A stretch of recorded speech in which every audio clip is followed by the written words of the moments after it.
Hanyalah kita dapat berkumpul di sini dalam acara press conference.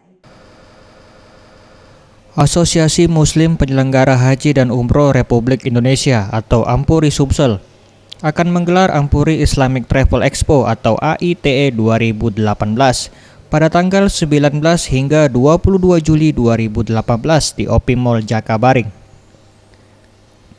Event yang sudah berjalan di tahun kedua ini akan diikuti 42 booth, baik dari travel haji dan umroh di Sumsel hingga perbankan syariah. Dalam AITE di tahun ini, Biro Travel Haji dan Umroh yang tergabung dalam Ampuri akan menawarkan berbagai paket promo umroh menarik, tentunya dengan harga terendah, namun sesuai dengan ketentuan Kementerian Agama. Selain itu juga dalam kegiatan ini akan ada door prize paket umroh gratis bagi pengunjung yang datang. Bukan hanya dari penyelenggara haji umroh saja, bahkan juga dari perbankan syariat, dari asuransi syariat, wisata halal dan yang lain-lain. Ada paket umroh juga kan? Anggota Ampuri akan menawarkan paket-paket umroh. Tentunya bukan promo di sini, bukan disampaikan bahwa umroh murah ya, tapi umroh berstandar Kementerian Agama. Jadi dengan harga minimum 20.500.000 tentunya nanti.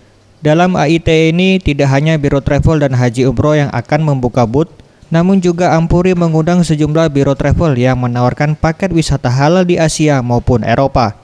Sementara untuk puncak kegiatan pada tanggal 22 Juli nanti, Ampuri mengundang penyanyi Rosa untuk menghibur para pengunjung. Tim Liputan Sriwijaya TV.